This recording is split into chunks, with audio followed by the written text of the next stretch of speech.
누차 이렇게 말씀드렸던 대로 하반기에는 빅마켓이 옵니다라고 말씀을 드렸었죠. 그래서 일단 첫 번째 빅마켓 시장이 1900선에서부터 2900선까지 한 번에 빅마켓을 줬습니다. 자, 그런데 여러 차례 말씀드렸죠. 여기서 빅마켓이 그냥 끝나는 게 아니라 이제 조정을 준 다음에 또 한 번의 빅마켓이 있습니다라는 말씀을 드렸어요. 거긴 여러 가지 이유들이 있는데 그중에 하나가 바로 시중에 유동성이 풍부하게 공급되는 겁니다. 소위 여러분께 전에 전쟁이 시작됐습니다라는 말씀드렸죠. 사실 최근에 환율 조작이다 아니면 뭐 우리가 돈을 너무 많이 푼다 이런 얘기를 많이 하지만 그 전의 전쟁의 출발점은 과연 여러분들은 어디라고 생각하십니까? 사실은 그 전의 출발점은 전쟁의 출발점은 바로 2008년도 리먼 사태가 터졌을 때 글로벌 금융위기가 터졌을 때 바로 미국이 무려 8조 달러의 자금이 풀렸는데 그중에 4조 달러의 자금을 풀었던 것이 어떻게 보면 전의 전쟁이다라는 해석이 가장 우세한 상에 놓여져 있습니다. 뭐 뒤를 이어서 아베노믹스에 의한 양적 완화, 그다음에 최근엔 중국이 금리 인하와 지출 인하, 그다음에 독일 경제가 굉장히 어려운 거 알고 계시죠? 그래서 지금이 10월이죠. 얼마 안 남았네요. 11월 달부터 유럽이 또 양적 완화에 들어가는 것들도 아마 여러분들 아실 겁니다. 이렇듯이 전 세계가 전의 전쟁에 들어가 있습니다. 엄청나게 유동성이 공급한다는 얘기죠. 자, 그런데 지금 우리나라 시장이 전의 전쟁을 지나서 정말 본격적으로 주가가 상승하기 위한 가장 기본적인 조건은 무엇일까요? 그렇습니다. 바로 경기 회복입니다. 그런데 아시다시피 우리나라는 바로 수출이 중심이 된 체제를 갖고 있습니다. 그럼 우리가 정말 지금보다 훨씬 경기가 좋아지는 것이 눈에 띄게 좋아지려면 무엇이 가장 필요할까요? 여러 차례 말씀드렸죠. 지금 우리 외부적인 변수가 굉장히 우리를 짓누르고 있다는 말씀드렸습니다. 그중에 가장 딱 하나만 된다면 보호무역주의가 자유무역으로 돌아가야 되는데 이게 지금 자유무역에서 보호무역으로 간 이후에 바로 우리의 전체적인 수출 곡선도 그렇고 주시장의 곡선도 그렇다고 했습니다. 여러 차례 함께 주시장이 상승다운 상승을 주기 위해서 어떤 조건이 필요하다고 했습니까? 우리가 바로 환율의 그래프와 역비례가 돼 있고 그렇다면 결국은 달러가 많이 들어오느냐 안 들어오느냐의 문제고 그것은 바로 우리의 수출 곡선과 비례한다라는 말씀드렸어요. 근데 그 수출 곡선의 가장 큰 비중을 차지하는 것이 바로 미국과 중국이라는 겁니다. 자, 그런데 이 미국과 중국의 무역 협상에 엄청난 보병이 출현했습니다. 과연 시진핑과 트럼프와 시진핑의 결단은 어느 쪽으로 갈까요? 자, 그럼 일단 먼저 우리가 일반적인 것을 한번 보도록 하겠습니다. 먼저 미국에서 나오는 소리를 한번 요약해 보죠. 지금 미국에서 나오는 전체적인 내용들은 어떤 내용들이냐면 이번에 어떻게 보면은 트럼프 대통령이 소위 정치용으로 국내용으로 이번에 어설프게 협상을 했다는 것이 사실 미국에서 나오는 주요 언론들의 내용들입니다. 그래서 심지어 일부는 뭐라고 얘기까지 했냐면 속빈 강적이다라고까지 얘기할 정도로 이번에 소위 스몰들을 평가절하하는 사람도 있습니다. 그렇게 보는 그 사람들의 근거는 다른 부분이 하나도 없고 이번에도 뉴욕 부총리를 백악관에 초청한 다음에 결국은 트럼프가 그 기자와의 그 간담회에서 거의 전체 시간의 반 정도를 갖다가 500북불 농산물 중국이 수입하게 된 것에 대해서만 열심히 자랑했을 뿐 나머지 부분들은 전혀 없다는 거죠. 또 하나 지금 이제 10월 15일 2,600억에 대해서 25%에서 30% 관세를 올리는 것을 유예를 했지만 뒤에 더 큰 것이 다가오고 있죠. 바로 12월 달에 3천억 불 여기에 관세 매기는 것은 아직까지도 아무 얘기도 없다는 게 나오고 있고요. 또 하나 지금 화해 문제가 굉장히 크죠. 임시 면허증을 받아서 지금 거래가 되고 있는데 이 화해를 비롯한 소위 블랙리스트 기업에 대한 언급들이 아직까지는 전혀 없지 않느냐 해서 이걸 갖다가 속빈 강적으로 보는 쪽도 있습니다. 물론 반대 의견들도 있습니다. 여러분들 아시다시피 미국의 주요 언론 중에서 CNN은 주로 트럼프에 대해서 약간 좀 대립각을 세우는 내용들이 많이 나온다라고 얘기가 되어 있고 그다음에 팍스는 좀 그렇지 않죠. 근데 바로 팍스의 사주가 이번에 시진핑의 스몰딜을 갖고서 이것은 미국의 국익을 위해서도 굉장히 좋은 곳이다. 이렇게 또 일부 얘기하는 사람들도 있습니다. 하지만 전체적으로 미국의 언론은 요번에 스몰들이 별볼이 없다라고까지 얘기를 하고 있습니다. 그래서 전체적으로 보면은 요번에 이 스몰 딜은 중국한테 유리한 것이 아니냐라는 것이 처음에 스몰 딜이 나온 다음에 주력적인 얘기였습니다. 자, 그런데 새로운 얘기들이 또 나오고 있습니다.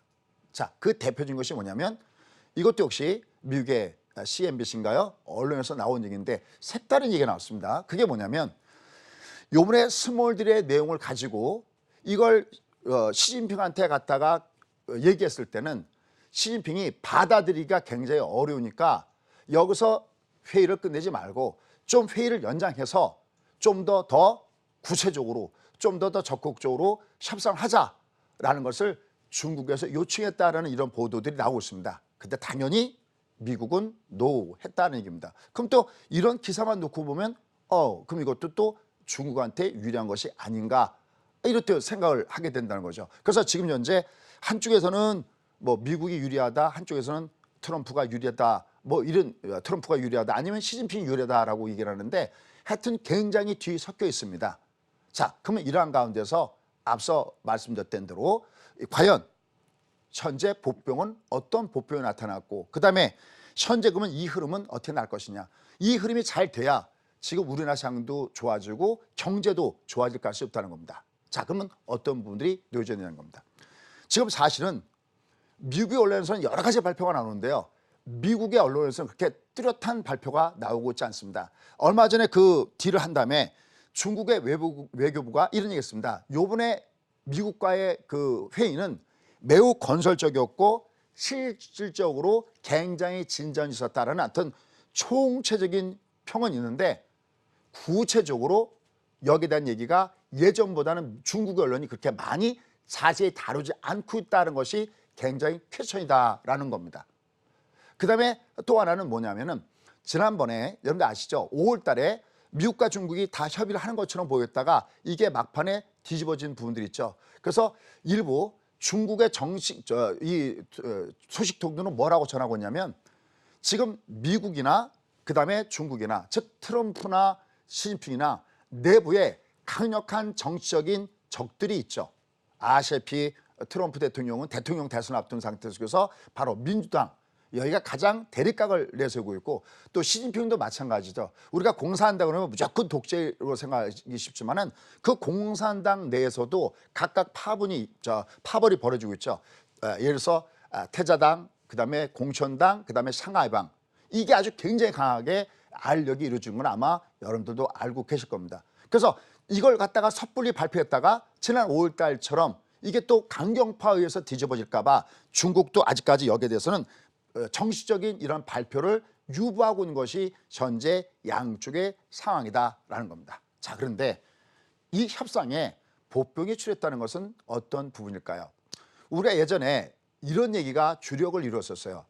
어쩌면 중국은 이 시진핑은 트럼프와의 협상보다는 트럼프를 대선에서 낙선시키고 다음 차기 대통령하고 협상하는 것이 이것이 더 유리할 것이다라는 견해가 굉장히 많았고 그다음에 소위 트럼프를 상대적으로 곤란하게 하는 이러한 어떤 전략들을 세울 것이다는 것이 또 주를 이었습니다. 그런데 이게 바뀔 가능성이 높다는 겁니다. 왜 그럴까요? 바로 그것은 뭐냐면 그 복선에 어떤 것이 깔려 있었냐면 바로 민주당의 대선 후보 중에서 누가 가장 앞설 때 얘기냐면 바로 조 바이든 예전 부통령이 가장 앞설 때입니다. 이 조 바이든은 시진핑과의 개인적인 친분도 있기 때문에 또 굉장히 유화적인 부분들이 있었기 때문에 트럼프보다는 훨씬 낫다라는 이런 분위기가 있었습니다. 근데 보병 첫 번째 하나는 뭐냐면 최근에 우크라이나 사태로 트럼프만 타결받은 것이 아니라 조 바이든 부통령도 타결받았다는 얘기들이 언론을 통해서 전해지고 있습니다. 그러면 누가 과연 지금 1등 주자로 떠오르고 있을까요? 여러분들 아시죠? 최근에 여성이죠.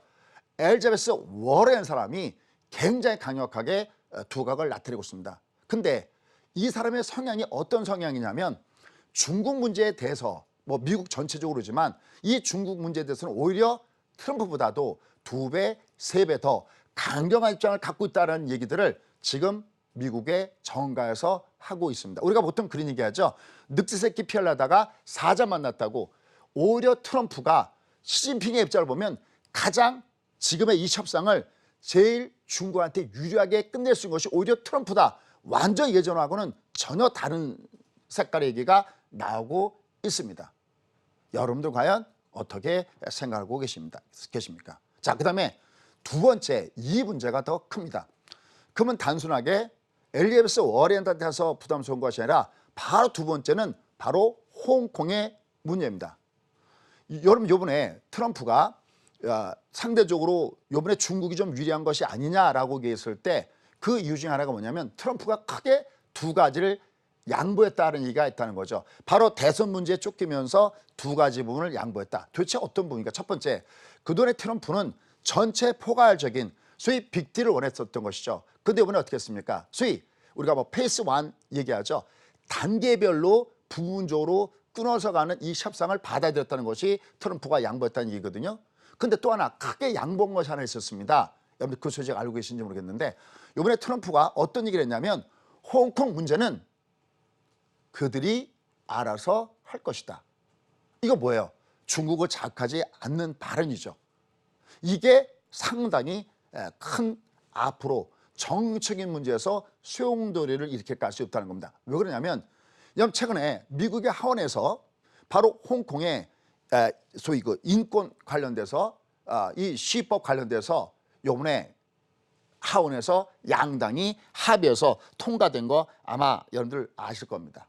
그러니까 지금 홍콩의 인권이나 민주화법이 통과가 됐다.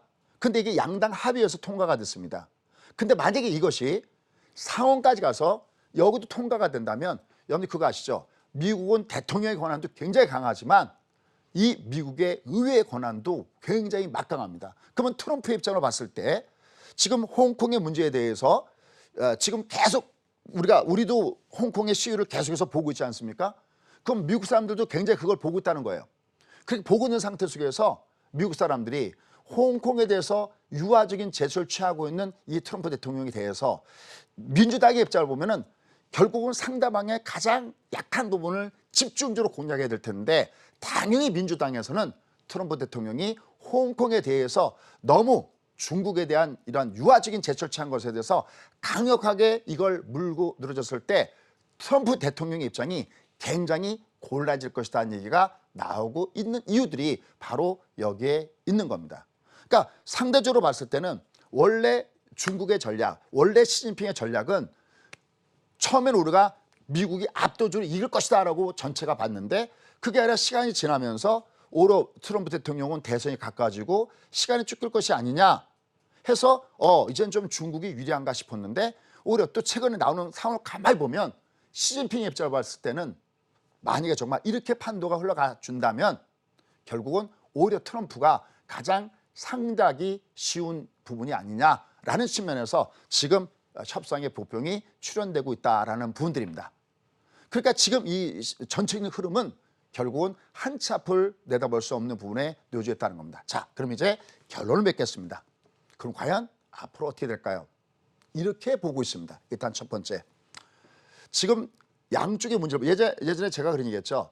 나라와 나라 간의 어떤 군사 동맹은 내가 상대방의 나라랑 친하다고 해서 동맹을 맺는 것이 아니라 나와 상대방의 나라가 공동의 적이 있을 땐 나랑 친하지 않아도 맺는 것이 군사 동맹이다. 이 얘기는 제 얘기가 아니었죠. 바로 국제 정치학자들이 하는 얘기들이 바로 이런 얘기입니다.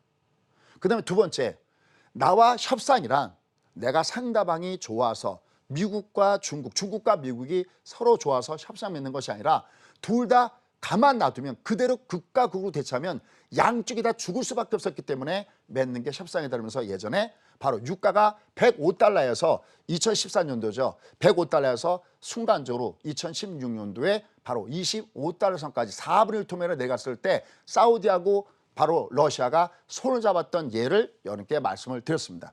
그러면 지금 미국과 중국이 서로가 원치 않는 것에 대해서는 굉장히 안교 속에 갇혀있을 가능성이 굉장히 없다는 겁니다. 근데 둘이 공통으로 원하는 게 있습니다. 자, 첫 번째 하나 볼까요? 농산물 한번 보겠습니다. 지금 농산물, 이 앞에 오바마 대통령 때도 250억밖에 하지 않았던 것을 트럼프가 역대 최고다, 500억이다 이렇게 자랑을 하고 있습니다. 그럼 이건 뭘까요? 사실 중국은 미국이 아니어도 브라질이든 어디든 간에 어차피 농산물은 수입해야 되는 부분들입니다. 그럼 어차피 중국한테도 필요했던 부분이죠. 이런 것들은 협상이 가능하다는 겁니다. 자, 그런데 여기서 중요한 거 하나가 더 있습니다. 여러분들, 중국이 500억 불의 농산물을 수입하게 됐다는 걸 갖다가 너무 가볍게 생각해서는 절대 안 된다는 겁니까? 왜? 바로 중국의 외환 보유고가 지금 일반적으로 알려져 있는 것보다 상당히 작을 것이라는 해석이 나오고 있습니다. 이 농산물뿐만이 아니죠. 보잉사로부터 비행기도 마찬가지입니다.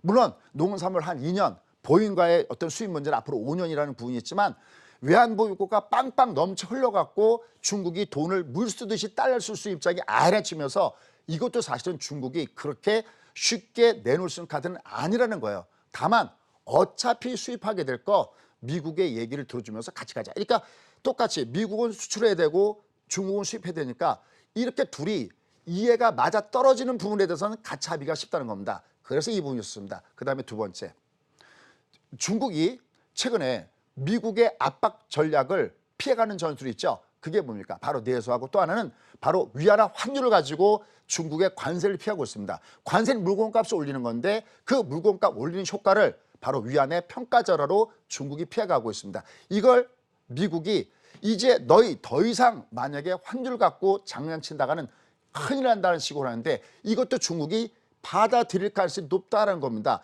갑자기 왜 그랬을까요? 왜냐하면 아까 제가 외환보유고 얘기했지 않습니까? 그리고 중국은 달러를 찾을 때 그 달러를 찾을 수 있는 금액이 제한되는 거 알고 계시죠? 마음대로 달러를 바꿀 수가 없습니다. 이게 위안화 환율을 그냥 원한다고 해서 계속 환율을 떨어뜨리다 보면 바로 달러가 국외로 유출갈 수 있기 때문에 이것도 어느 정도 양쪽이 협의가 가능하다.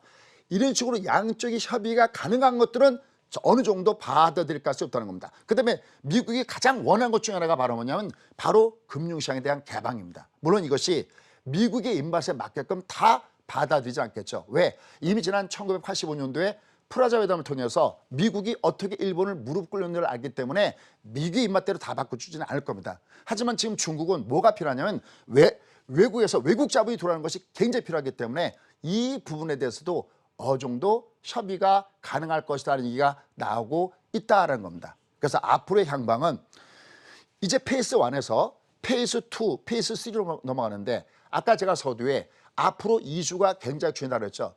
이 앞에 요번 것은 속빈 강조해다라고 얘기하는 사람들의 얘기를 들어보면 어떤 부분이냐. 아까 얘기했던 대로 이미 시장에 노출되어 있는 것 외에 좀 더 깊숙이 소위 월가가 원하는 그런 내용들은 전혀 포함이 안 돼 있다 그러는데 또 하나 중요한 것이 뭐냐면 이 앞에 스몰들의 합의는 모두가 구두 합의였다는 거예요. 문서상으로 되지 않았다는 거죠.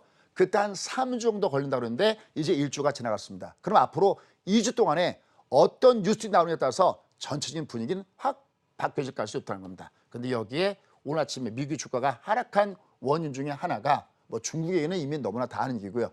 바로 마이크 펜스 부통령의 연설이 다음 주에 있다라는 얘기가 나왔습니다. 이게 또 하나의 중요한 하나의 또 분수리 될 것 같습니다. 예전에 여러분께 그런 말씀 많이 드렸어요. 미국과 중국의 무역 전쟁은 쉽게 끝날 수 없고 엔드레스 워인데 지금 미국 사람들이 중국에 대해서 어떻게 생각하는지를 알려면 바로 작년 10월 달에 마이크 펜스 부통령이 허드슨 연구소에서 발표한 그 내용을 보면 알 수 있다.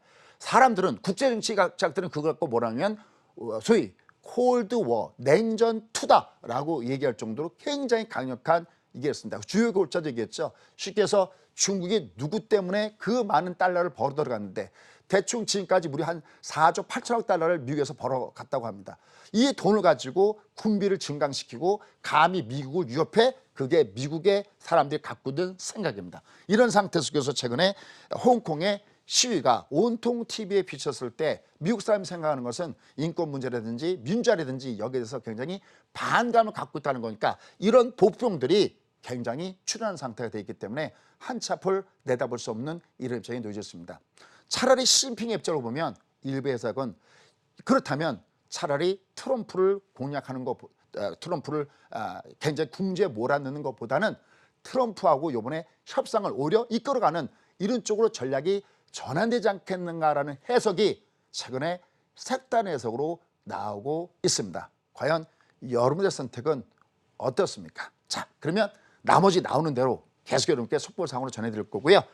자, 그럼 우리는 시장이 어떻게 되는지 한번 보도록 하겠습니다. 한번 보시죠. 자, 지금 이 시장을 보시면요.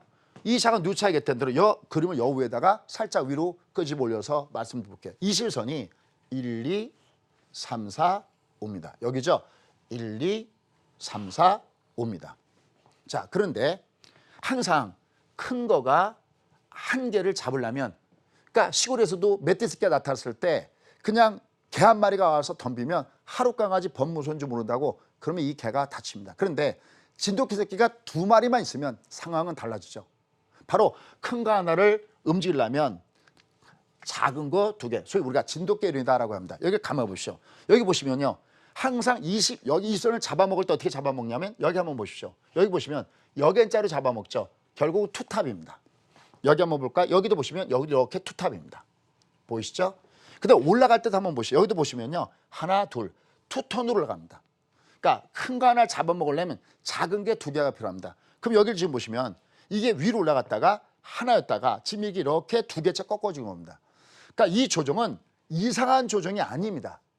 물론 우리의 부분과 연결시켜서 가장 큰 부분들은 어떤 부분이냐면 경제에 대한 문제고 그다음에 금리에 대한 문제입니다.